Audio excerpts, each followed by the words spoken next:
Enquanto entrevistador, seja bem-vindo. Muito obrigado. Não, vamos lá, gente. Eu sou o João Scandiuzzi, eu sou estrategista do Wealth Management.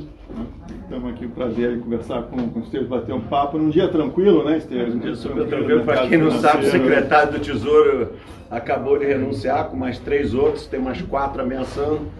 E eu atrasei um pouquinho aqui, que o presidente da Câmara me ligou para perguntar o que eu achava. Arthur, vou dar uma palestra aqui já, se quiser você dá um pulo aí. Enfim, mas não tá legal, né? Mas desculpa aí, foi um prazer receber vocês. Espero que tenha sido bem produtivo. A gente procura fazer uma coisa que acrescente, né? Vários bancos têm esse tipo de programa, mas a gente procura dar um tom prático de sócios do banco falando, contando história, temas reais, coisas que eu acho que vão ajudar vocês a pensar no futuro, a complementar a formação. Eu acho que é tudo muito boa, né? Nós tivemos o privilégio de ter uma boa formação, mas nada se compara a esse tipo de interação, né? Eu aprendi 98% do que eu aprendi interagindo com gente boa. Então, privilegiem isso sempre na vida de vocês, e o nosso programa é exatamente nessa intenção, né? Expor vocês a gente boa, conversas inteligentes, abertas, transparentes, que é a ideia aqui. O João vai bater um papo comigo aqui de uma meia horinha e depois vocês podem perguntar o que quiser. Aqui a gente só está mais baixo do que a plateia, né? Ô Marta, é para eu levantar assim alguma hora? Não, é aqui mesmo. Eu vou sentar nessa almofadinha aqui dentro. Já deu um up na história. E se tiver uma aguinha só aqui, aí dá uma... Não precisa ser aquela... Eu tomei uma caipirinha ali com o meu jantar, foi um croquetezinho ali que tá bom, né? Tá bom pra caramba, o cara tá nítido. Bom, João, mas vamos lá, vamos explorar um pouco de Brasil, um pouco lá de fora, e depois a gente vai para a turma aí. Começar direto aqui com o Brasil, dado o dia de hoje, né? A gente está vivendo aí um certo ataque ao teto de gastos, ou pelo menos uma tentativa de flexibilizá-lo em alguma medida, né? Acho que seria bastante importante para a gente, talvez, entender um pouco da história desse teto, porque é tão importante esse tema, porque o mercado estressa tanto quando a gente fala em flexibilizar isso aí, né? Bom, vamos lá, vamos começar do início. A origem do teto de gasto é uma tentativa muito criativa, lá na época do Henrique Meirelles e do nosso sócio Eduardo Guardia, e o próprio Mansueto, de dar uma âncora fiscal ao Brasil, no momento que a gente vinha de uma confusão fiscal, que era aquele governo Dilma, que em algum momento do tempo perdeu a calculadora, né? Começaram a ter uma opção de ideias criativas que levam uma bobageira total, com mérito, né? Que a gente tem que ter um certo pragmatismo.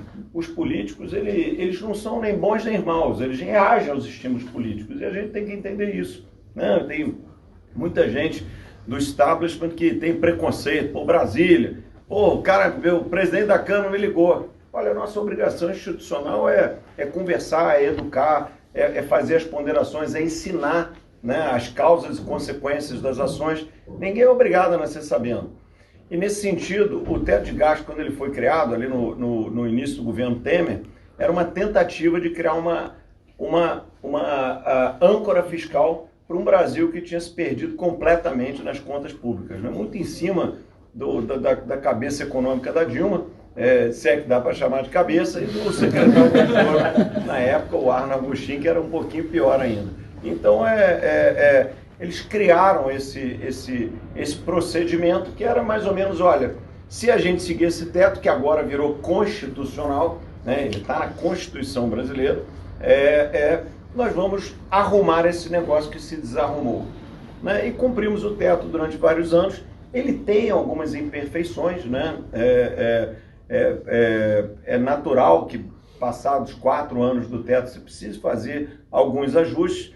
Agora, o que está criando a insegurança não é o Bolsa Família ou Auxílio Brasil, como quer que se chame, de R$400, né? Que é a nova... Tinha uma visão de que ia ser 300, virou 400.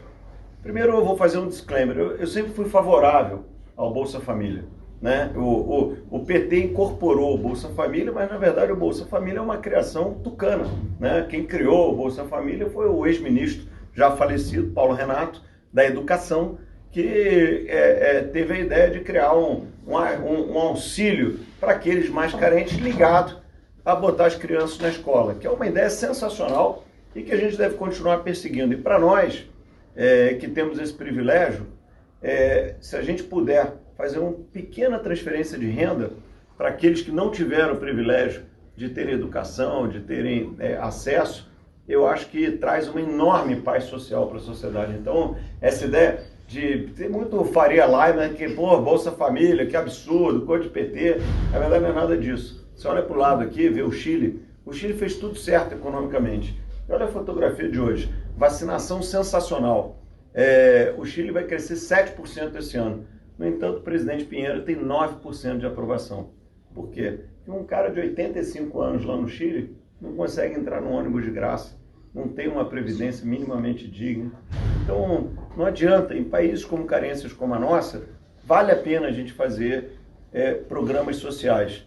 É o melhor uso de uma pequena parcela do dinheiro, e custa pouco. E não tenham dúvida, o melhor programa social é botar o dinheiro no bolso de quem precisa. De preferência, se for uma mulher, a chefe de família. Aqui, a maioria são homens, mas se for uma mulher, é muito melhor. Se dá o dinheiro na mão da Marta, da Mari, da Carol, é muito melhor do que nos maridos dela. Vários aqui trabalham no banco, são muito competentes. Mas o programa ele é bom porque botar o dinheiro é melhor do que qualquer coisa. Antigamente tinha um programa que era o programa do leite, que vou entregar 1 litro de leite para o pobre. O leite chegava lá, 1 litro de leite pelo preço de um uísque escocês, de tanto rolo que tinha no meio do caminho. Então, dinheiro não tem rolo, chegou o dinheiro lá. Então, não é um mau programa. E ele ser 300 ou 400 reais, sinceramente, também não me comove muito. Dá para ser 400 reais. Vai mudar pouco o déficit no Brasil. O que o mercado está estressando é com a dinâmica. Peraí, mas o que vem depois? Mas o que o presidente Bolsonaro acredita? O que os políticos em torno dele estão pensando? Né? 400 reais é fácil encarar. O Brasil, ano que vem, vai ter 1% de déficit, um pouco menos. É menos do que esse ano. E mais ainda, esse governo, assumindo que o programa é de 400 reais, ele vai ter despesa primária ano que vem, 2022, em relação ao PIB. A despesa primária é o gasto do governo, todo o gasto do governo, com exceção dos juros. De 18, alguma coisa do PIB. Isso é menos do que o gasto primário no primeiro ano de governo. Isso nunca aconteceu na história democrática de governo. Todos os governos do Brasil, Fernando Henrique, Lula, Dilma, pegaram o país com gasto primário e aumentaram o seu gasto primário em relação ao PIB. Esse gasto primário está diminuindo em relação ao PIB, que é um trabalho muito duro do ministro, que apanha todo dia, mas está fazendo esse trabalho. Então, isso é uma conquista nossa. Então, dá para mais ou menos acomodar. Mas o mercado está inseguro porque, com muita bobagem foi dita ao longo dos últimos 6 meses, tem uma natural insegurança. Agora tem um vale caminhoneiro, tem um não sei o quê, vira uma confusão generalizada e ninguém sabe direito onde isso vai parar. Então, o problema não está em si, em fazer 400 reais de Bolsa Família. Bolsa Família é um ótimo programa. A gente está sendo razoavelmente disciplinado fiscal, mas a dúvida é a dinâmica. E se essa dinâmica vai quebrar a nossa âncora fiscal, que hoje é um teto, com todos os seus defeitos, às vezes precisa de algum ajuste, mas ele é alguma coisa que tem nos ajudado em termos de credibilidade. Então, mais ou menos isso aí. Vamos lá. E dado esse estresse no mercado, assim, só para te contextualizar em relação a outras crises que o Brasil passou, qual o tamanho disso em relação a outros momentos, sei lá, uma greve dos caminhoneiros, o fim do governo Dilma, qual o tamanho disso? Olha, eu acho que o estresse está grande e eu acho que amanhã vai ser um dia muito ruim para os mercados. Agora, vamos lembrar aqui, né? A Bolsa, vamos dizer que ela cai até 100 mil pontos. Né? O índice estava mais ou menos, fez um high de 130 mil pontos, está hoje aí uns 106 mil, vamos dizer que caia mais uns 5%. Vai para 100 mil pontos. O BTG Pactual abriu o capital em 2012 com o índice a 30 mil pontos. Então, a taxa de juros estressou dramaticamente. Vamos ver amanhã, imaginar que o DI futuro para 2025, que é o mais líquido, vá a 12%. Vocês são jovens, mas todos vocês já viram taxas de juros muito mais altas que essa. Eu, então, já vi várias vezes um múltiplo de 12%. Para falar a verdade, eu não acho que está acontecendo muita coisa, não. Está acontecendo uma correção, uma dúvida, obviamente que é um momento de cautela para quem investe, tem que tomar um cuidado com a alavancagem, descasamento de ativos e passivos. A variável que eu acho que está muito fora do lugar não é os juros, não é a bolsa, eu acho que é o câmbio. Eu acho que o Brasil está barato demais com esse dólar aí a quase 5,70. Eu acho que não tem razão institucional para o Brasil estar com esse dólar. Então, o que me chama a atenção é o preço da moeda, porque se você parar para pensar, o Brasil tem uns 100 bilhões de dívida externa, ou dívida dolarizada, com 350 bi de reserva, ou seja, desvaloriza o real, a dívida cai, porque o Brasil, na verdade, está comprado em dólares, né? Porque as reservas do Brasil são líquidas, são títulos de tesouro americano de mais ou menos uns 10 anos de prazo. A balança comercial vai ser uns 80 bi positivo. E a gente não tem nenhum problema estrutural. Sistema financeiro saudável, uma economia funcional, mercado de capitais funcional. Então, meio não tem muito sentido o real estar a 5,70, 5,80, 6 no estresse. E parece que na moeda está acontecendo alguma coisa um pouco diferente. O juro, sinceramente, a 11, 12, amanhã vai bater 12, vai ser uma loucura, tal. Eu não me comove, porque eu já vi juro de 40 várias vezes na vida, então estou achando barato, para falar, ninguém conta nada, mas eu estou achando bem baixo. Achei que a gente errou um pouquinho no juro aqui, para falar a verdade. A gente tem um ótimo Banco Central e fizemos uma excelente evolução institucional ao criar o Banco Central independente, né? Pô, imagina, Lula eleito, vamos ter 2 anos de Roberto Campos, presidente do Banco Central, que eu acho muito importante para o Brasil, né? Agora, eu achei que a gente meio caiu demais o juro na pandemia para esse 2%. Eu me lembro que tem um conceito chamado lower bound, alguns aqui já devem ter ouvido falar, que é qual a taxa de juro mínima. E eu me lembro, o juro estava meio mais assim, uns 3,5%, e o Roberto me ligou para perguntar, André, o que você está achando aí? Onde é que você acha que está o lower bound? Eu falei, olha, Roberto, eu não sei onde é que está, mas eu estou vendo pelo retrovisor, porque a gente já passou por ele. A gente acha que em algum momento a gente se achou inglês demais e levamos esse juro para 2%, o que eu acho que é um pouquinho fora de preço, né? Para mim, acho que a gente não comporta ainda esse juro. Acho que fizemos várias conquistas aqui, talvez 4, 5 e tal, mas o 2 foi meio exagerado. Agora, política monetária, você é como uma mola, né, João? Você é muito melhor economista do que eu, mas você, quando vai demais para um lado e solta, ela vai demais para o outro lado. Então, nós vamos ter que subir o juro aí até uns 9, 10. Semana que vem tem Copom, acho que o Banco Central vai acelerar o ritmo de alta de juros, que é para tentar conter um pouco desses excessos que estão por aí. Bom, você mencionou agora há pouco a possibilidade da eleição do ex-presidente Lula, né, e o Roberto Campos. Como é que você está vendo a eleição ano que vem? É um tema que, obviamente, não está nas ruas, né, a população não está pensando nisso, mas claramente Brasília está pensando nisso o tempo todo, os mercados estão pensando nisso, né? Olha, eu estou achando que a eleição ano que vem ela vai ser decidida ao centro, não necessariamente por alguém de centro. Aquele candidato que andar para o centro e ocupar com legitimidade o centro vai ganhar a eleição. Então, se o presidente Bolsonaro ficar calado, retomar um pouco, trazer novamente tranquilidade institucional para o establishment empresarial, financeiro, para a classe média urbana, os formadores de opinião, eu acho que ele é favorito. Se o presidente Lula pegar o Meirelles da vida, botar na Fazenda, pegar um Kassab da vida, botar de vice-presidente e falar daquelas declarações bombásticas de esquerda, mas relacionadas ao meio ambiente, à cultura tal, e botar um Meirelles lá na Fazenda, ele também vai se tornar o favorito. E se um dos dois fizer isso, o presidente Bolsonaro continuar meio malucão, o Lula ficar muito à esquerda, eu acho que alguém de centro vai aparecer e vai ser favorito. Eu acho que os dois principais candidatos para isso, acho que é o Eduardo Leite e o João Dória. Os dois fazem bons governos. Acho que o Eduardo Leite é um produto eleitoral, vamos dizer, com mais novidade, né, a despeito do excelente governo que o Dória faz aqui em São Paulo.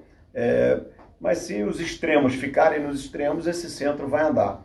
Essa história de que, puxa, mas tá tarde, Eduardo Leite é um traço na pesquisa, João Dória, não tá tarde nada. Pode anunciar o candidato em agosto do ano que vem, que não tá tarde.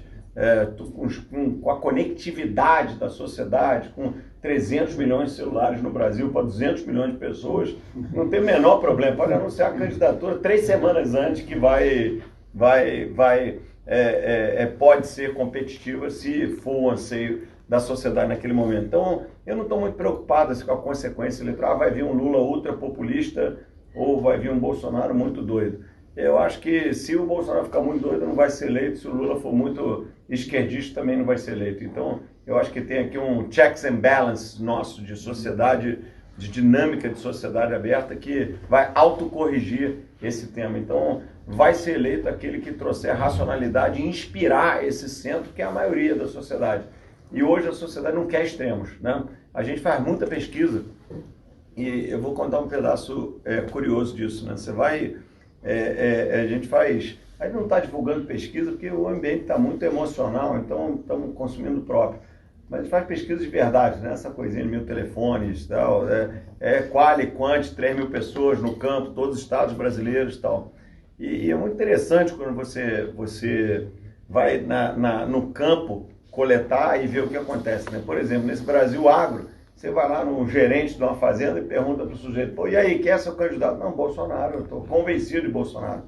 Ah, tá. Então você não se vacinou, tá? Porque Bolsonaro... Aí o cara, não, doutor, me vacinei também a segunda dose aí, semana passada e tal.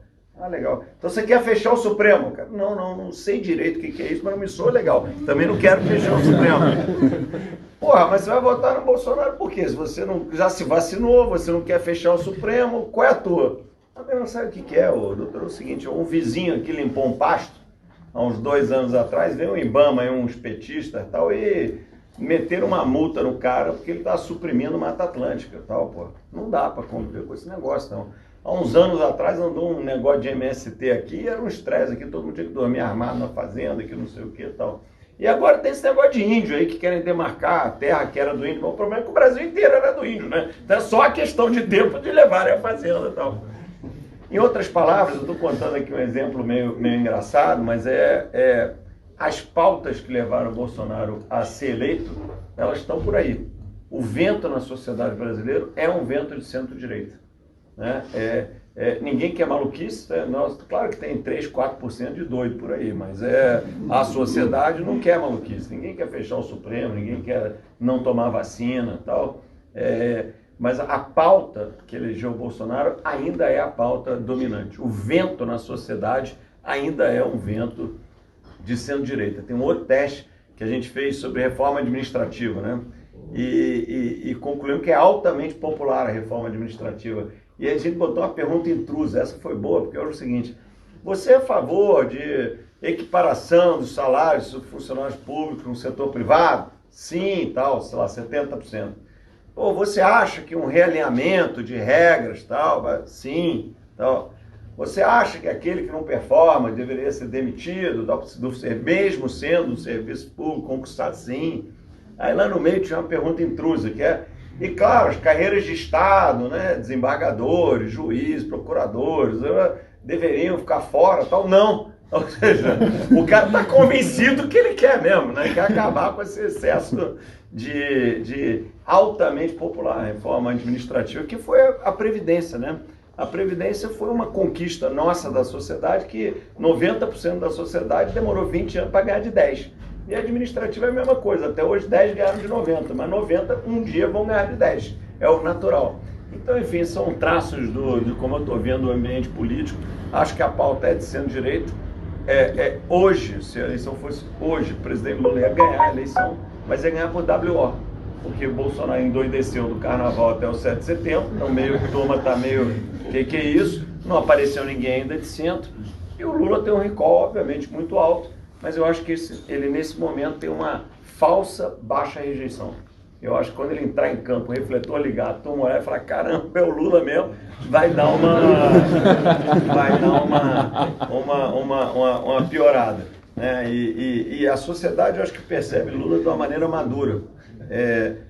Também olhando para as quales, tal, a turma acha que tem uma certa injustiça no entorno do Lula. Pô, o cara ficou 500 dias preso, saiu, a mulher morreu, o procurador falou do neto, que aparecem umas coisas incríveis quando você fala de quali. Lá no interior do Ceará, o cara se incomodou com esse troço.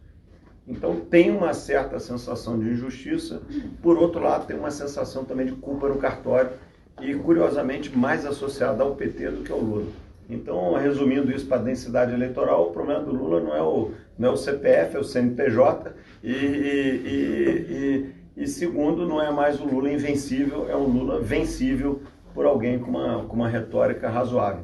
E o vento não é de esquerda. Né? Uma hora o pêndulo vai para a esquerda, vai ser daqui a 10 anos, quando uma Tabata amadurecer, o novo Lula, que coisa linda, tal, todo mundo vai querer votar na Tabata, tal, mas não é agora. Né? Agora o Lula ganharia de WO com o Congresso de centro-direita.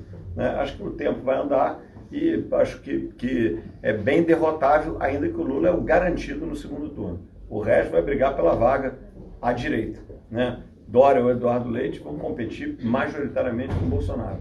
Lula vai estar no segundo turno. E agora, qualquer um que passe, eu acho que é favorito de uma maneira arrumada com o Lula. Ô João, como a turma já levantou a mão aqui, vamos lá. Pergunta aí, vamos lá. Com o Congresso sendo de centro-direita, isso, porque hoje a gente vê a força que o Congresso tem, muitas vezes muito maior do que até o próprio presidente. O presidente não consegue governar sem o Congresso. Então, com o Congresso sendo centro-direita, vai limitar muito a atuação do Lula e, por exemplo, um mercado estressado seria uma oportunidade até de compra de ativos aqui no Brasil. Eu acho que o mercado não está operando a eleição. Eu acho que o mercado está operando a situação fiscal de agora. Né? Mesmo com toda... Eu vi 1001 análises que o mercado antecipou a eleição. Não é isso. O mercado não antecipou a eleição. Tradicionalmente no Brasil, curiosamente também nos Estados Unidos, o mercado começa a operar a eleição no segundo trimestre do ano que vem. Então, você vê que o Lula fala a maior besteira do mundo, nada acontece com o mercado. Se for um dia que não tem notícia no entorno. Então, a turma não está ainda no jogo da eleição. Até porque é um ano em história política, é uma eternidade, é um milênio. Tem muita coisa para acontecer ainda. Né? Então, não está tradando a eleição. O mercado está tradando esse disruption fiscal potencial que pode acontecer agora. Então, é aí que a gente está. Então, ainda não é esse o tema. Lá na frente vai ser. Ainda não é esse tema. Eu só fiz aqui um retrato, se fosse hoje, mas é um exercício puramente teórico. Só complementando, mas, por exemplo, o que eu estou querendo dizer é pós-eleição, na verdade. No caso, o Lula entrando, só que a Câmara sendo de mais centro-direita. É melhor, né? Aí evita besteira, né? Vai dar uma... Para mim, até eu mais ou menos concordo com a visão da sociedade. Para mim, o problema é até menos o Lula e é mais o PT, né? O Lula, eu acho que ele é meio Macunaíma, assim, meio verão, meio herói, meio assim, vai meio assim, Gil tá aqui, vai contar uma história legal, todo mundo gostar do cara, o problema é o que vem junto, né, que é aquela turma ali do PT, que já é mais complicado. Bom, João, vamos lá, faz mais uma aí, porque eu já senti que a galera vai querer perguntar. Vamos lá. Queria que você falasse um pouquinho sobre a questão do financial deepening, né? Esse aprofundamento financeiro pelo qual o Brasil veio passando, quais são as raízes disso, como é que isso se manifesta e as implicações. Na verdade, tem dois temas assim, relacionados ao financial deepening. Um tema é um tema global que tem a ver com a mudança da natureza da intermediação financeira. Então, há 20 anos atrás, o job description do JP Morgan era emitir um CD e fazer um loan. Né? Isso mudou para você advise uma companhia, emitir um security, distribuir esse security para um grupo de investidores, fazer um research desse security, fazer um market making desse security e, eventualmente, alavancar o investidor ou fazer um bridge loan para essa companhia. Os balanços dos bancos estão se tornando muito mais transitórios e o pão com manteiga do financiamento corporativo está se tornando mercado de capitais. Então, os mercados de capitais estão se tornando maiores que os balanços dos bancos, que vão ser usados, como eu disse aqui, para special situations, para bridge loans, para coisas desse tipo, mais do que o financiamento pão com manteiga do dia a dia. Esse é um tema e é um tema global que, obviamente, passa aqui pelo Brasil, que é muito bom para nós, porque é onde a gente tem maior market share, maior conhecimento, maior track record.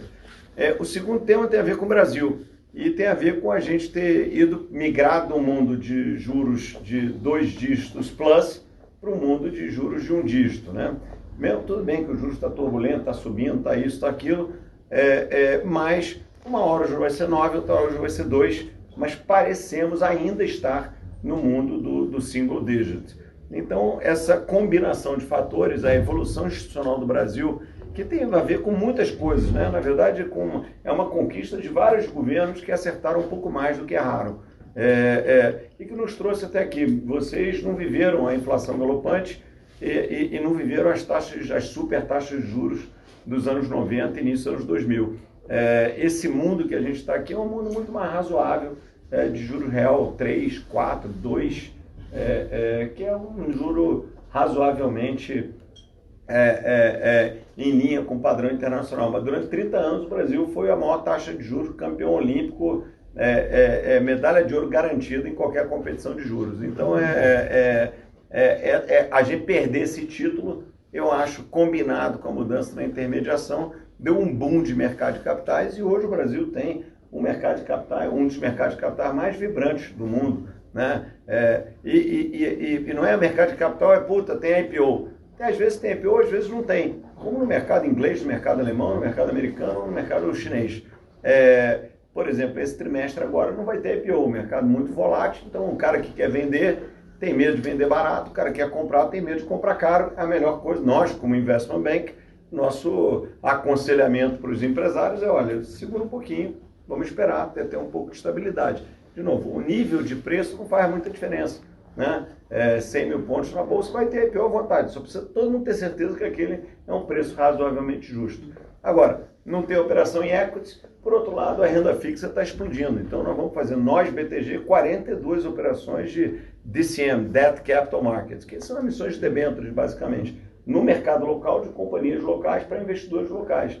Pô, isso é incrível, nunca aconteceu isso na história, mesmo no meio dessa volatilidade. E papéis de 3 anos a 20 anos de prazo, isso é sensacional. E com rates bem razoáveis, né? Uma empresa BBB brasileira paga de spread a mesma coisa que uma empresa BBB americana. Então essa é uma tremenda conquista brasileira que tem a ver com a gente ter tido mais do que menos juízo ao longo dos últimos 20 anos, né? Bom, turma, quem quiser agora pode levantar o dedo aí e perguntar sobre qualquer assunto aí. Fique à vontade. Você já perguntou 2, né, cara? Vamos dar uma chance aí. E a China, como é que vai influenciar a gente no próximo ano, 2 ou para frente? Olha, eu acho que a China é um player importante, né? Primeiro, nosso maior parceiro comercial, segundo, a maior economia do mundo em alguns anos vai ser a primeira, e principalmente um cliente importantíssimo do Brasil, né? O governo não tratou exatamente, quer dizer, um grupo muito específico, né? Mas que infelizmente inclui o presidente e seus filhos deram uma chutada, né? Você tem o seu maior parceiro comercial, de repente você fala, pô, vou lá dar um chute na cara do cara. O cara tá na dele, comprando negócio, pagando em dia, numa boa. Nós fomos lá, deu uma esculhambada no chinês. E achando que isso é engraçado e quando acaba tem consequência, né? O Brasil teve o que chamam de suspeita de aftosa. Em geral é comum ter uma suspensão de uma semana. Estamos um mês sem a China comprar carne brasileira, né? A gente acha que é engraçado fazer piada com o chinês, dar um chutinho na cara ali de vez em quando. Agora o cara está um mês sem comprar carne nossa. Obviamente está dando uma retalhada no Brasil. E sinalizou que até o fim do ano resolve o negócio. Faz uma tremenda diferença para os frigoríficos brasileiros, que são competitivos, mas que tem na China seu maior mercado. Então, comercial, né? A balança comercial, a China ficou de longe o maior parceiro comercial com a disparada das commodities. Nós vendemos soja, nós vendemos minério, os 2 principais produtos da pauta de exportação brasileira. O grande cliente global e do Brasil é a China. Mas resolvemos arrumar implicância com o nosso maior cliente, né? Por nada, né? Para fazer uma graça, sabe-se lá com quem. Então, essas bobagens, obviamente, que a gente tem que evitar. Agora, olhando para frente, o Brasil ele é estruturalmente neutro, né? Eu acho que a gente trocou de chanceler, né? Antes tinha um doido lá, agora tem um cara razoável, que é o embaixador França, e eu acho que a gente vai consertando devagarzinho. A mesma coisa na política ambiental, também tinha um cara muito agressivo lá, desnecessariamente agressivo, tem um cara mais moderado, que é o Joaquim. Então acho que a gente vai melhorar um pouquinho aqui e que fica o aprendizado que nesse terreno mundial de comércio não tem lugar para amadorismo, para brincadeira fora do lugar, para passo errado. né? Isso é um lugar de profissional, um lugar de seriedade, um lugar de responsabilidade. E eu acho que é assim que a gente tem que tratar a China, como amigo, como parceiro, sem preconceitos. Então, não devemos ter um alinhamento nem com a China, nem com os Estados Unidos, com a Europa. Pelo contrário, o Brasil tem uma enorme vantagem. A gente não tem conflitos geopolíticos, a gente é visto como simpático globalmente, tem uma relação harmônica com todas as regiões do mundo. E, pô, isso é uma benesse, né? Não vamos querer acabar com a vantagem estrutural nossa. Tentamos, mas eu acho que isso aí não vai chegar lá. E eu acho que a China vai ser importantíssima para nós aí no futuro, né? Hoje estou vendo assim a movimento, a China virando o maior país de financeiro. Da onde vai o investimento? Porque você vai investir na China, é onde vai mais crescer, mas também você não tem segurança de nada, né? Você vai investir num Alibaba e o governo fala uma coisa também, acaba com tudo. O que é que você vê assim de investimento global? Os Estados Unidos ainda, a Europa? Olha, eu acho que os Estados Unidos é meu lugar favorito, olhando globalmente, né? Porque a China, veja bem, ela é muito grande em termos de PIB, mas ela é muito grande também porque tem 1,5 bilhão de gente lá, né? Os Estados Unidos tem 300 milhões de caras, né? Na China tem 5 vezes mais. E um pouco de PIB tem a ver com a quantidade de pessoas no lugar, né? O próprio Brasil é assim, nós somos grandes não pela nossa competência, mas que nós somos grandes continentalmente, tem 200 milhões plus de pessoas e tal.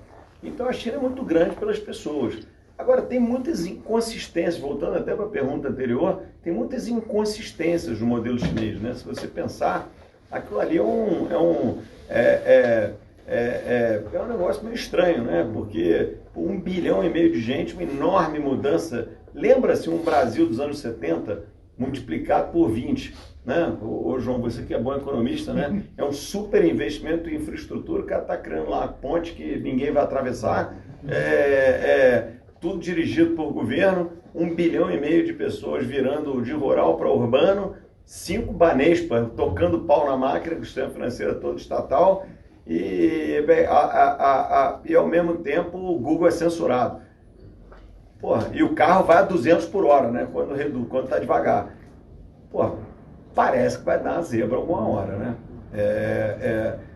Agora, eu sempre guardo uma humildade quando a gente fala da China, porque é tão diferente a cultura, né? A começar que o país é administrado não é por um ministério, composição, não sei o que, é um management committee, né?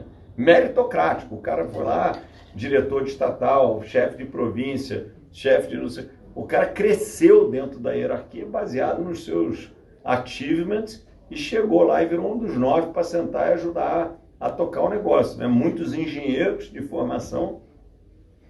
Então, assim, eu tenho uma curiosa visão assim, sobre a China daqui a 50 anos, porque eu vejo muita inconsistência do ponto de vista econômico e financeiro. Por outro lado, uma capacidade de gestão única, né? E aquilo ali é meio uma meritocracia, meio uma democracia contida, né? Porque mal bem os caras votam lá, mas só que são 1.500 caras que votam, né? Não é? E só para lembrar, né? A democracia de massas é um experimento relativamente recente, né? Esse negócio de todo mundo votar, cada cabeça um voto, que é muito bonito, mas tem 100 anos de história, né? A democracia grega não era assim, era como se fosse a China. Olha, nós aqui que somos os lúcidos, vamos votar porque aquele cara, coitado, a gente tem que ajudar ele, mas ele não sabe votar. Ele vai fazer merda, então vamos votar por ele, para ajudar ele a fazer o negócio. A concepção da democracia foi assim, né? E durante 2.000 anos funcionou assim. 100 anos para cá que virou a democracia de massas, surgindo os políticos e so on. Então, eu vejo com muita curiosidade intelectual o avanço da China, né? Porque é muito diferente da gente, né? Tem um livro sensacional do Kennedy on China que eu recomendo assim, para quem quiser entender China, bem interessante, né? André, exatamente 1 ano atrás eu estava num outro evento contigo e você terminou o evento falando assim: eu não acho que o Brasil vai dar certo, eu também não acho que ele vai dar errado, então eu acho que a gente vai continuar sendo o Brasil que a gente foi. Vou chegar na beira do abismo, vou olhar para trás, vou olhar para ele vai olhar para mim, eu vou dar 2 passos para trás. E assim a gente vai continuar seguindo. Como é que está a sua visão em relação a esse teu próprio pensamento, a sua própria conclusão? Isso na verdade surgiu de uma situação real. Eu estava conversando com um investidor que é amigo meu, o Bill Ackman, alguns aqui talvez devam conhecer, E eu estava falando do banco e tal, e aí o Bill falou para mim, pô, André, que legal, pô, o banco está indo tão bem, pô, que bom que você está achando que o Brasil vai dar certo e tal. Aí eu falei, Bill, realmente, pô, o banco está muito bem e tal, mas eu não falei que o Brasil ia dar certo. Aí ele ficou consternado, ele falou, pô, André, mas que pena, cara, pô, o banco está indo tão bem e você achando que o Brasil vai dar errado. Aí eu falei, Bill, também não disse que o Brasil vai dar errado. Então, não vai dar nem certo nem errado. Nós vamos continuar tocando o negócio, vai ser ótimo e tal. Você pode ficar tranquilo, mas não vai dar nem certo nem errado.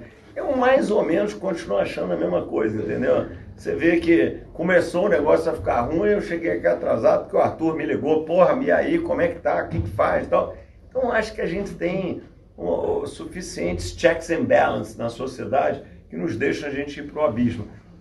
Eu recebi um grande empresário argentino, que é da segunda família mais rica de argentinos, da Argentina ontem, né?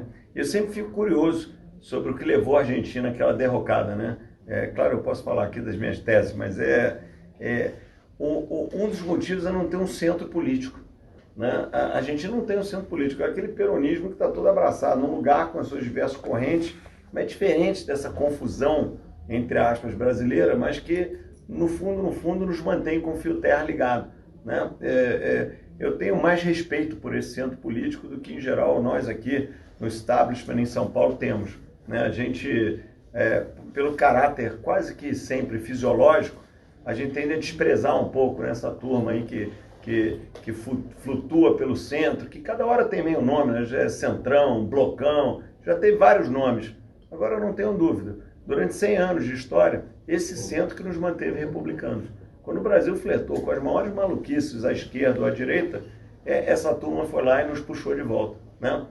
O Brasil já ensaiou virar integralista, comunista, fascista e todos os dias besteiristas que poderíamos imaginar, né? Quando a Dilma endoideceu, alguém foi lá e, peraí, cara, vamos dar uma parada nisso, né? Todo o golpe de 64, quando as pessoas me perguntavam, e com o Bolsonaro falando aquele excesso de besteira, golpe, olha, é muito diferente, né? Se você fosse fazer uma analogia sobre 64 com hoje, a coisa mais parecida, 64 foi meio um impeachment da Dilma, né? Acho que no dia 31 de março de 64 não teve nenhum tiro, ninguém foi preso, as crianças foram para a escola, o mercado funcionou, foi impeachment da Dilma, com simbolismos, linguagens, personagens da época, né? Mas a melhor analogia é o impeachment da Dilma. Então, nesse sentido que eu acho que a gente tem muitos desafios, por isso é difícil dizer que a gente vai dar certo no horizonte curto, mas eu acho que a gente tem suficientes checks and balances, né? Uma sociedade saudável, constituída e que segue a dinâmica das sociedades abertas. Para quem se interessa por filosofia, isso é um outro tema legal. Karl Popper, isso aí, não é? O Brasil segue isso daqui. E nós somos sofisticados sociologicamente. Então, acho que isso nos protege, vamos dizer, de um abismo mais longo. Então, eu continuo com a minha opinião que eu dei para o Bill Ackman lá atrás. Vamos lá. Próxima aí, turma. Fala dessa sofisticação social que a gente tem. Acho que eu gosto desse tema. O Brasil, no fundo, é a sociedade mais parecida com a sociedade americana, né? Nós somos uma sociedade baseada em imigrantes, como os Estados Unidos, né? A maior comunidade de italianos fora na Itália é no Brasil, a segunda nos Estados Unidos. De sírios, libaneses, Brasil, depois os Estados Unidos. De japoneses, Brasil, depois os Estados Unidos. De afrodescendentes, Estados Unidos, depois Brasil. Tudo isso num melting pot, né? Em dimensões continentais, mas com a mesma língua, com a mesma cultura. A gente take it for granted, mas não é assim. Você pega a Suíça, que é do tamanho do Rio de Janeiro, tem 3 línguas e meia oficiais. Porra, imagina. Porra, veio você do sul aqui, puta merda, você fala suíço-alemão. Não sou, mas a gente não nota. Mas isso faz uma enorme diferença. Todo mundo sabe o que é a novela das 8, todo mundo torce na Copa do Mundo, todo mundo... É uma enorme diferença, isso daqui. E o único país assim, desse tamanho, é os Estados Unidos. Então, eu acho que nós somos meio americanos, muito mais americanos do que latino-americanos, né? Quando você olha as sociedades latinas, a gente tem uma operação latina grande, né? A gente é o maior banco de investimento no Chile, no Peru, na Colômbia. Essas sociedades, elas são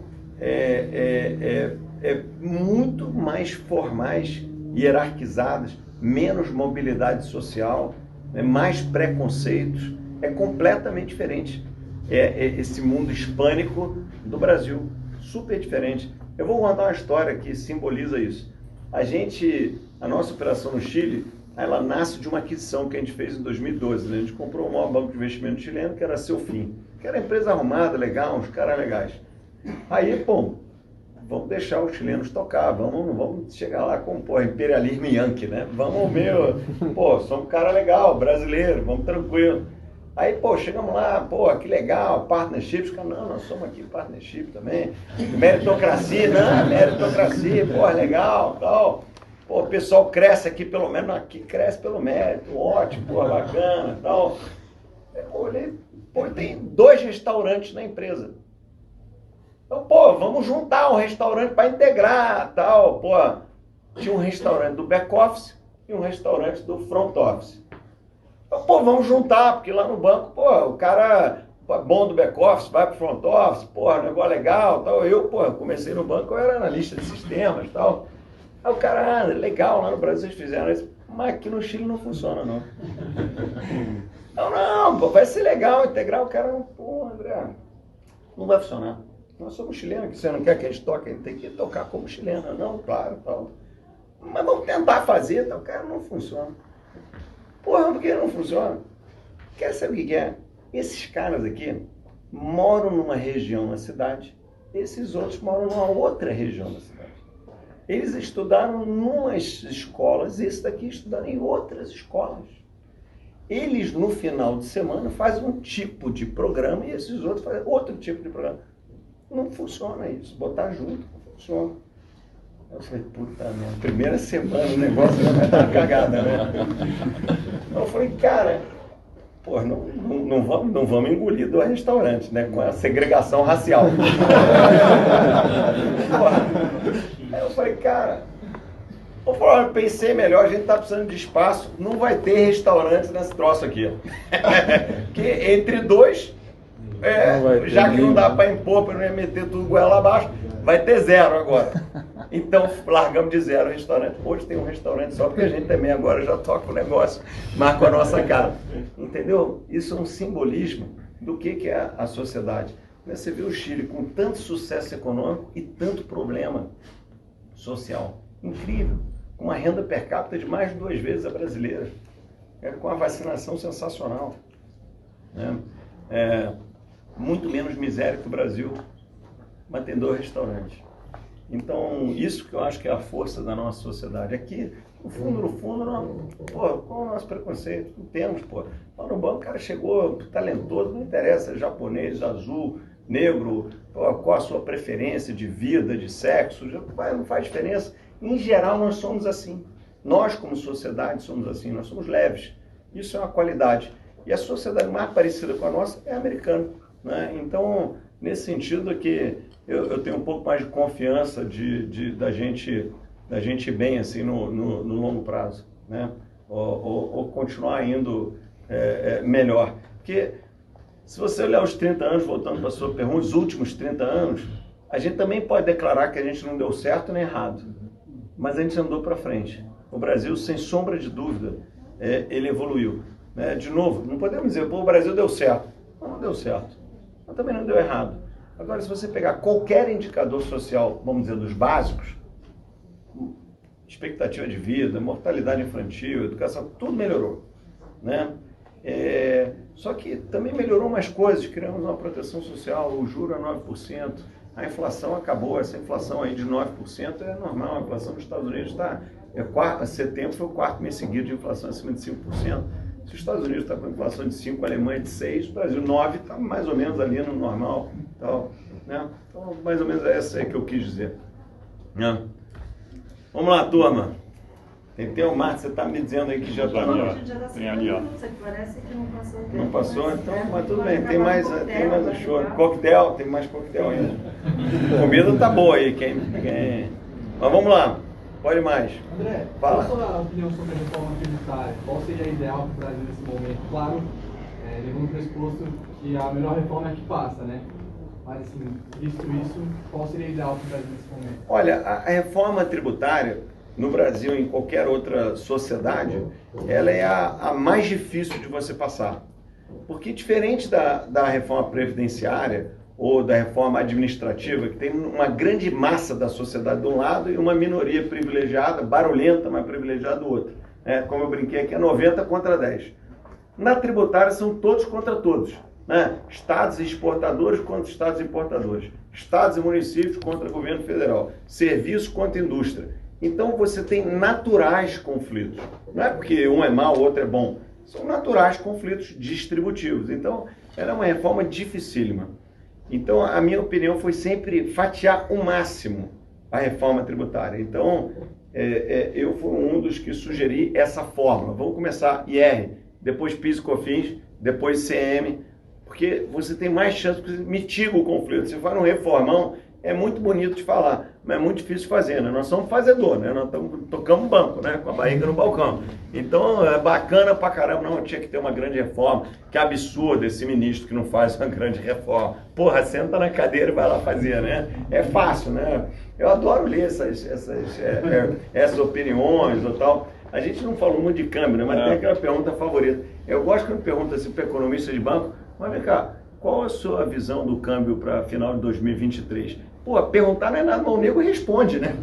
É 5,237. É sensacional essa porra, né? Vai ser tudo menos aquilo, né? O nego responde. Então que é colunista, que absurdo essa reforma tributária incompleta. Porra, não dá para fazer uma completa. Então, assim, eu acho que a gente tem que fatiar bem. A reforma que está por aí do IR, ela não é ruim. Ela podia ser um pouquinho melhor, né? Eu acho que falta mais densidade de formulação na equipe do Paulo para fazer uma reforma um pouco melhor, mas ela não é ruim. E uma coisa importante, eu não sou contra tributar o dividendo. Eu prefiro tributar o dividendo e reduzir o IR do que isentar o dividendo cobrando IR. Pô, o Esteves está doido de tributar dividendo. É melhor para as empresas, para a sociedade. A começar o seguinte, o dividendo é voluntário. O imposto que você paga é obrigatório. Então, pô, eu prefiro ter a isenção no obrigatório e aumentar a carga no voluntário. Porra, parece óbvio. Então, esse é vamos dizer, o cornerstone da reforma que está aí. Né? Aí, como foi a Receita que escreveu, tem um bando de bobagem no meio. Que 80% foi corrigido, sobrou umas bobaginhas lá, mas eu não acho ela ruim assim. Ela não vai ser aprovada, na minha visão. Agora, porque porra, o tumulto foi tal que acho que não vai ser aprovada. Mas eu acho que ela seria, vamos dizer, marginalmente boa. Meio beirando a indiferença para mim. Assim. Não sei, João, o que você acha dessa reforma aí? Eu também concordo com você. Ela avança nesse tema aí. Acho que é um tema importante de fato e que você está, na verdade, incentivando o investimento, né? Ao invés da distribuição. Porque se o dinheiro ficar na empresa, ele é melhor, você estimula o investimento e, por consequência, o emprego e a renda. Então, eu gosto da concepção. Muita gente achou que é absurdo taxar dividendo. Porra, cara, isso é um lobby à luz do dia ferrado, pelo amor de Deus, porra. Entendeu? Então, tinha umas bobagens, tinha umas simplificações de tributação em mercado de capitais que eram boas, assim, né? Largou com umas bobagens, assim, tributar fundo imobiliário. Porra, ia deixar a LCI e o CRI de fora e tributar o fundo imobiliário. É um negócio horroroso, realmente incrível, né? Que ninguém olha e fala, nossa, que merda, escrevi. Então, assim, mas foram mais ou menos corrigidas. Eu gostei muito do Congresso querer ouvi ideias, acatou umas, recusou outras. Então, eu acho que o Brasil tem esse stick puxa, que eu acho muito saudável, né? E a gente não deve se furtar a fazê-lo, a conversar com a classe política, a educar, né? Teve essa discussão de Banco Central Independente, foi importantíssimo conversar com o ministro Supremo, explicar, o cara não é obrigado a nascer sabendo, né? E o argumento que lembra isso foi aprovado e depois teve uma contestação do Supremo, né? Que depois teve uma vitória de 8-2 a favor do Banco Central Independente. E o melhor argumento era explicar, bom, ministro, assim, o senhor sabe, né, Banco Central Independente tem nos Estados Unidos, no Japão, na Alemanha e na Inglaterra, né? E não tem na Venezuela e na Argentina, porque tinha, mas a Cristina Kirchner, no primeiro ano de mandato, revogou. O senhor acha qual grupo a gente quer estar junto, né? Porra, então a turma, não. Porra, deu 8-2, mas precisa chegar algum de nós lá, sentar e explicar, botar o guiso no gato, não ter medo de falar, de conversar, de interagir. Então faz isso à luz do dia, com transparência, com clareza, com honestidade intelectual, que vai ser sempre respeitado. Então nessa linha aí. Vamos lá, turma, segue aí. Bitcoin, é investimento? Como? Bitcoin. Bitcoin? Tá barato aí, $66 mil a unidade. Eu acho um espetáculo, uma coisa sensacional. Ó, eu acho o seguinte, esse tema a gente discute muito, né? Amanhã até tem uma reunião sobre cripto no Brasil, a gente lançou uma plataforma, Mint. Me atrai muito o ecossistema que vai vir junto com as cryptocurrencies. Esse mundo de blockchain, decentralized finance, na próxima década, a maneira como a gente vai interagir, financeiramente falando, vai mudar totalmente, muito em linha com essas tecnologias. Então, eu acredito em moedas funcionais, cripto. Acho que os bancos centrais vão criar moedas digitais. Agora, o Bitcoin tem valor nesse preço? Eu não sou um entusiasta. Se alguém quiser fazer alguma coisa aqui, eu recomendaria uma parcela pequena do patrimônio para poder testar, entender, aprender e tal, e não usar alavancagem, né? Então, e no fundo, estava o Marcelo Clauro do SoftBank, que cuida da toda a iniciativa global cripto do SoftBank, e ele estava falando comigo, pô, André, mas isso aqui é um digital gold e tal, vai valer $200 mil. Eu até acho que é possível, eventualmente, porque tem uma bolha atômica rolando aí. Só que eu falei para ele, mas o problema é que eu já não gosto do ouro, então o digital gold também não me atrai, né? Agora isso é uma coisa muito cultural, assim, pessoal, né? Incrível. Eu sou do board da Conservation International, que é uma ONG muito grande ambiental lá fora. E eu estou lá há muito tempo, tinha uma época que eu era co-chairman do comitê financeiro. E tinha um colega meu do board, que se tornou muito meu amigo, que era o Henry Arnold. E ele vinha de uma família de judeus alemães, banqueiros há 200 anos e tal. E ele era mais velho, que é um belo conselho, assim, tenham sempre amigos mais velhos, porque eles cometeram mais erros, viveram mais coisas, viram mais experiências diferentes. E o Henry, e a gente administrava o endowment da fundação. E ele tinha 94 anos, né? Isso tem uns 10 anos atrás. Ele faleceu aos 100 anos, infelizmente, mas eu sempre que ia a Nova York almoçava com Henry Arnold. E ele falava sempre para mim, e ele era judeu alemão, né? Migrou para os Estados Unidos na guerra, etc. Falou, André, we need more gold in our portfolio. I'm getting anxious because we don't have gold, we just have 15%. Porra, 15% já era gold para respeitar os 94 anos do Henry, né? Mas eu achava uma loucura, mas ele ficava maluco porque não tinha ouro no portfólio. E, pô, ouro não paga cupom, não tem dividendo, não tem juro, é uma coisa horrorosa, né? Mas dá pra fazer um colar legal, então, porra, é um negócio horroroso. Então, mas o cara ficava nervoso porque ele só tinha 15% do patrimônio em ouro. Então, acho que meio o Bitcoin segue uma lógica meio dessa natureza. Muito país à margem da sociedade está tendo muita demanda por Bitcoin, tipo Turquia, Argentina, Venezuela, esses países cuja a instituição não está muito consolidada, o cara se protege. É como se tivesse aparecido um doleiro global,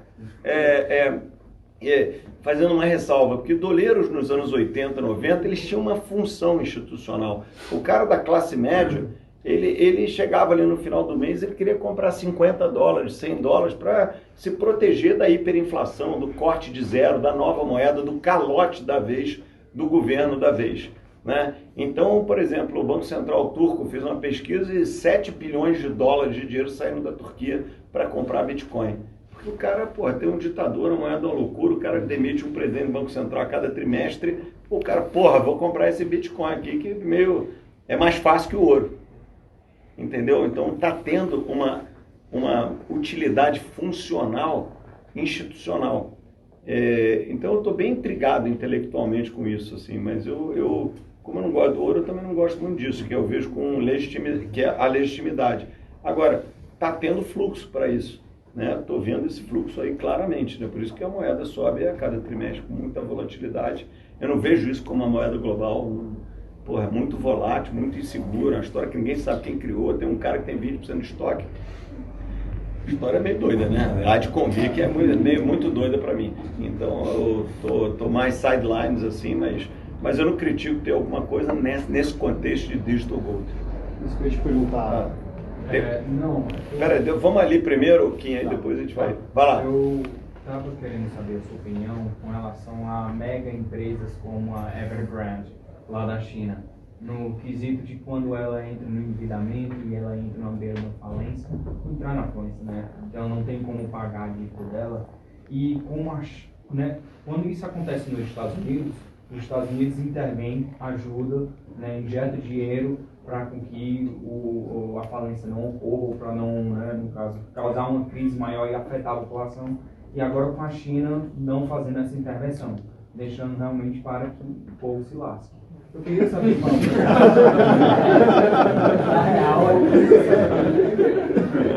queria saber um pouco da sua opinião nesse quesito e como isso afeta a economia assim, mundial, porque não é somente a China, isso não está sendo só isolado lá. Muitos bancos americanos, europeus, todos investindo nessas grandes empresas, né? Ó, eu acho que não tem assim tanto investimento estrangeiro nesse mundo, não. A coisa que eu acho mais perturbadora dessas empresas é que criou-se uma cultura na China dessas empresas de construção gigantescas emitirem tipo uns papéis locais com rentabilidade meio maravilhosa. Leva aqui 8% em dólar e compra o bond da Incol. A Incol era uma Evergrande brasileira de 20 anos atrás que explodiu, né? É comum, empresas de construção que crescem rápido demais, de repente explode. Eu acho que o que o governo da China está fazendo, ele jogou uma certa boia lá, está dando uma arrumada, mas ele deixou ter um estresse para poder educar os stakeholders naquele risco excessivo. A China teve o maior desafio, alguém perguntou de China aqui, o maior desafio da China como é que você administra essa expansão de crédito absurda? Não existe nenhuma outra expansão de crédito, olhando aí 1000 anos de história financeira desse tamanho que não terminou em lágrimas. Então, alguma lágrimazinha tem que ter, porque senão você tem muito moral hazard, né? Se o governo salvar todo mundo que comprou um papel maluco, sem saber o que estava comprando, com a rentabilidade muito maior do que tinha, obviamente fez uma coisa errada. Esse cara não pode ser premiado. Ele tem que ser punido em alguma instância, não precisa perder o principal, mas perde 30% e tal, que é mais ou menos para onde o governo da China está indo. Agora, o que vai acontecer é uma redução forte da atividade de construção civil, que estava hiperaquecida na China. Agora, tem um grande especialista de China aqui no recinto, que é o João, que é o nosso cara que estuda a China. Então, João, diz aí se eu falei besteira ou não. Não, você está certíssimo. Acho que é isso. Assim, na verdade, os Estados Unidos ele costuma entrar para salvar quando é uma crise sistêmica, né? No caso, por exemplo, um LTCM, né? Ou quando teve a crise da Lehman, ou mesmo agora na Covid, você teve um problema do mercado de crédito inteiro se retrair. Ninguém queria renovar crédito para as empresas. Então, ele entra nesses casos. Mas, fora isso, ele já tem, na verdade, os mercados de capitais mais eficientes, o mais eficiente do mundo, né? E que tem essa precificação de risco de crédito que o Steve estava falando. Acho que a China, na verdade, é que sempre salvou todo mundo, né? E agora, justamente, o que eles querem mudar é essa filosofia, né? Que quem está comprando possa, de fato, tenha que se dar o trabalho de entender o que está comprando, qual é o risco daquilo, etc., para evitar, justamente, uma má alocação de capital, que é crônica na China, né? Você tem estimativas assim, de 70 milhões de imóveis vazios na China, né? Que as pessoas compram para investir, não alugam, porque isso desvaloriza o imóvel, na visão do chinês, culturalmente. Isso é uma baita má alocação de capital, né? Para que você está investindo num troço que ninguém usa, né? Não presta serviço social nenhum. Então, acho que tentar acabar um pouco com essa mentalidade. Vamos lá, para a tua pergunta, a gente dá uma encerrada e faz aí um coquetel. Voltando para a cripto. Banco Central, como é que ele enxerga essa mudança? Porque tem que ter regras, tem que ter alguma coisa mediando isso. Como é que eles estão enxergando assim? Olha, boa pergunta, porque os bancos centrais, eles não vão abrir mão de um arcabouço que eles criaram ao longo dos últimos 20 anos de prevenção à lavagem de dinheiro. Hoje, os bancos que é por onde flui o dinheiro do sistema, tem critérios rigorosos de anti-money laundering, que reportam ao Banco Central, COAF e tal, tem regra pra cacete, tem 50 pessoas do Departamento de Compliance do BTG. Então, nada que fira esse fluxo, que demorou tanto tempo para ser constituído e hoje é muito funcional e global, né? A gente reporta coisa nos Estados Unidos, reporta no Brasil e tal. Então, os bancos centrais eles vão deixar a inovação fluir desde que ela não bypasse esse sistema que custou tanto para ser montado com legitimidade. É mais ou menos aí que está. Então, por exemplo, na nossa plataforma Mint, a gente vai desenvolvendo junto com o Banco Central. Então, a gente hoje permite comprar e vender moeda dentro do nosso sistema. Você pode converter você para você mesmo. Então, o Banco Central tá, legal, vamos aos poucos montando esse negócio. Então, ele vai deixar as moedas andarem, porque a inovação faz parte da evolução, mas ele vai ser muito resistente a qualquer ameaça a esse sistema de controles de capitais, né? E principalmente os governos centrais. Você vê que a China já deu aí umas pancadas nesse mundo, os Estados Unidos tem um lobby enorme no Congresso para não restringir isso, porque já criaram umas grandes empresas, mal bem esse Bitcoin já vale 2 trilhões e tal, mas eu acho que vai ter muito mais regulação do que tem hoje. Primeiro vem a inovação, primeiro vem o faroeste, depois vem o xerife, né? Sempre assim. Então é por aí que eu estou vendo, né? Turma, vamos parar por aqui, eu vou ficar mais um tempo por aqui, se quem quiser aí pode conversar alguma coisa. Beleza? Legal? Então, brigadíssimo aí, turma. Legal.